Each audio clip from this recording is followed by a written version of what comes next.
Hello दोस्तों, नमस्कार। आपका बहुत बहुत स्वागत है आपके अपने YouTube channel victorious coaching classes में। दोस्तों, आपको इस चैनल के माध्यम से आगामी सभी भर्ती परीक्षाओं की तैयारी लगातार करवाई जाएगी। और यदि आप भर्ती परीक्षाओं की तैयारी अच्छे ढंग से करना चाहते हैं और इम्पॉर्टेंट कंटेंट आपको चाहिए और पहली बार चैनल पर विजिट कर रहे हैं तो चैनल को सब्सक्राइब कर लीजिए और वीडियो को लाइक कर दीजिए। दोस्तों, आज के स्टडी क्रम में हम एक महत्वपूर्ण टॉपिक लेकर चल रहे हैं जो है आधुनिक भारत का इतिहास। और ये सामान्य अध्ययन के अंतर्गत इससे काफ़ी क्वेश्चन पूछे भी जाते हैं और इसमें हम कुछ सेलेक्टेड क्वेश्चन लेकर आए हैं जो भर्ती परीक्षाएं आपकी हैं इनमें अक्सर पूछे गए हैं और आगामी भर्ती परीक्षाओं के लिए भी विशेष तौर पर ये इम्पोर्टेंट हैं। तो आइए शुरू करते हैं। पहला प्रश्न है, भगत सिंह को फांसी की सज़ा सुनाने वाला न्यायाधीश कौन था? तो ये न्यायाधीश थे जीसी हिल्टन। कौन थे? जीसी हिल्टन, याद रखेंगे। अगला प्रश्न है, महात्मा गांधी के राजनीतिक गुरु कौन थे? तो महात्मा गांधी के राजनीतिक गुरु थे गोपाल कृष्ण गोखले, याद रखेंगे।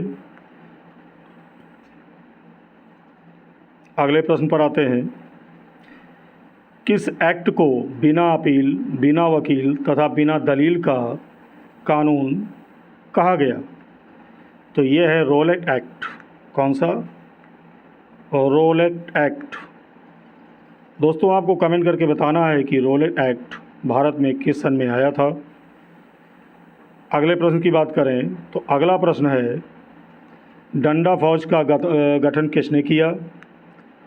डंडा फौज का गठन किसने किया?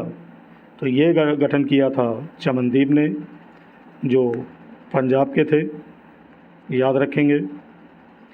अगले प्रश्न पर आते हैं, निरंकारी आंदोलन की शुरुआत किसने की? तो ये निरंकारी आंदोलन की शुरुआत की थी दयाल दास ने। किसने किया था? दयाल दास ने, याद रखेंगे। अगला प्रश्न है, सबसे कम उम्र में फांसी की सज़ा पाने वाला क्रांतिकारी कौन था? तो ये क्रांतिकारी थे खुदीराम बोस। कौन थे? खुदीराम बोस, याद रखेंगे। अगले प्रश्न की बात करें तो अगला प्रश्न है, जलियांवाला बाग हत्याकांड में, यानी उस हत्याकांड के विरोध में कैसरे हिंद की उपाधि किसने वापस कर दिया था? किसने वापस कर दिया था? या यूँ कह लीजिए, कैसरे हिंद की उपाधि लेने से किसने मना कर दिया था?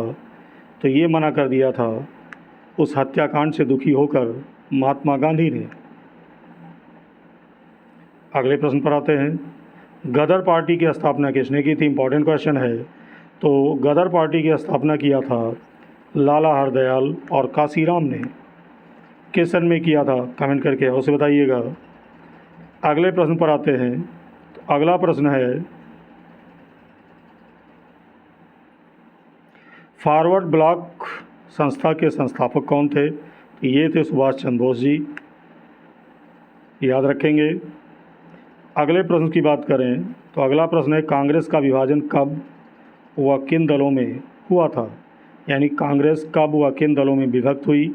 तो ये दो दल बने थे, नरम दल और गरम दल, और ये हुआ था सूरत अधिवेशन में 1907 में।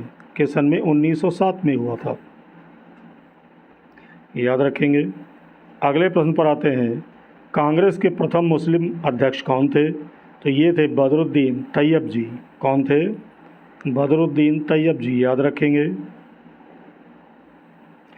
अगले प्रश्न की बात करें, इम्पॉर्टेंट प्रश्न है, मराठा साम्राज्य के संस्थापक कौन थे? तो ये थे शिवाजी, आप सभी जानते हैं।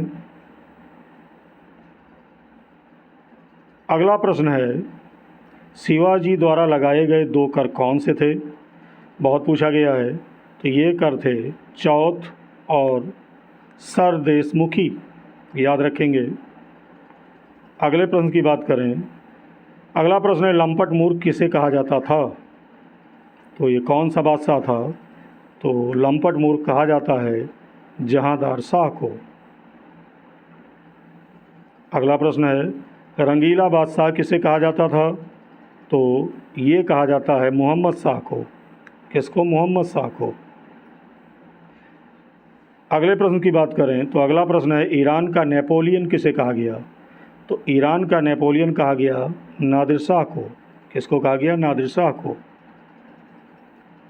अगले प्रश्न पर आते हैं, मुग़ल दरबार में आने वाला प्रथम अंग्रेज कौन था? तो ये अंग्रेज़ था स्टीफन हॉकिंस, माफ़ कीजिएगा कैप्टन हॉकिंस इसका नाम था पूरा। और आपको बताना है कि कैप्टन हॉकिंस किस मुग़ल बादशाह के शासनकाल में आया था, कमेंट करके अवश्य बताइएगा। अगला प्रश्न है,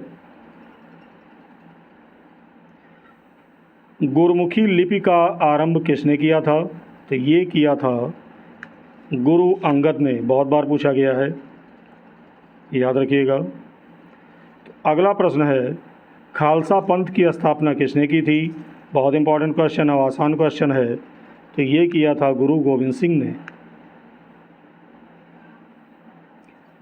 अगला क्वेश्चन है, फोर्ट विलियम कॉलेज की स्थापना किसने की? तो ये किया था लॉर्ड बेलेजली ने।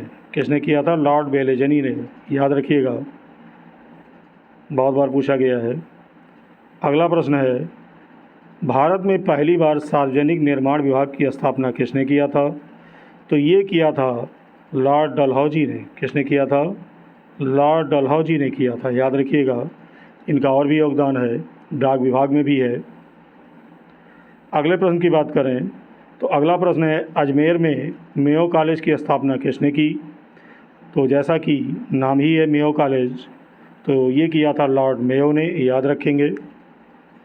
अगर परीक्षा में मेयो शब्द आता है किसी ऑप्शन में, लॉर्ड मेयो विशेष करके, तो वही ऑप्शन आपका सही होगा।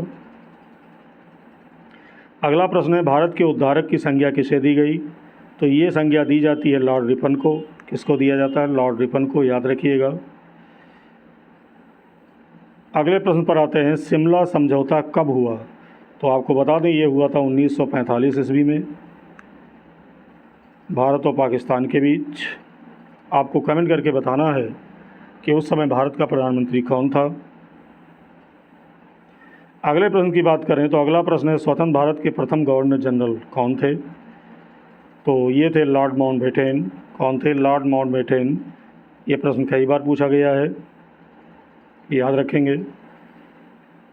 अगला क्वेश्चन है, तात्या तोपे का वास्तविक नाम क्या था? तो तात्या तोपे जी आपको बता दें कि 1857 की क्रांति से संबंधित हैं। इनका नाम था रामचंद्र पांडुरंग। अगले प्रश्न पर आते हैं और अगला प्रश्न है कि इंग्लैंड में भारतीय सुधार समिति की स्थापना किसने की? तो ये किया था दादा भाई नौरोजी ने। किसने किया था? दादा भाई नौरोजी ने। आपको कमेंट करके बताना है कि इनको हम भारत में और किस नाम से जानते हैं, यानी इनको सम्मान से और किस नाम से पुकारा जाता था, ये आपको बताना है। अगला प्रश्न है, जलियांवाला बाग हत्याकांड में जनरल डायर का सहयोग करने वाले भारतीय का नाम क्या है? तो ये थे भारतीय हंसराज। इन्होंने जनरल डायर का सहयोग किया था। अगले प्रश्न पर आते हैं, मेवाड़ में भील आंदोलन का नेतृत्व किसने किया? तो ये किया था मोतीलाल तेजावत ने। किसने किया था?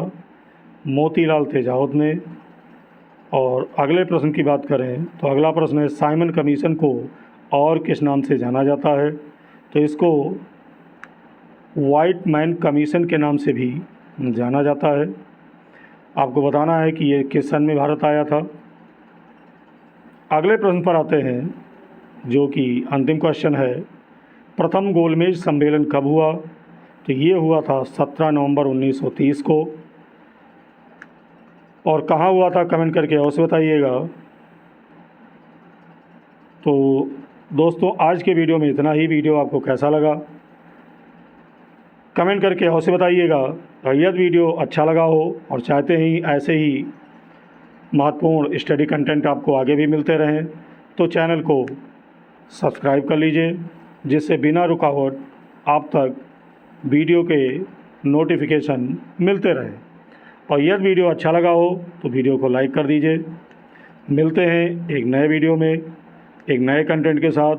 तब तक के लिए बहुत बहुत धन्यवाद।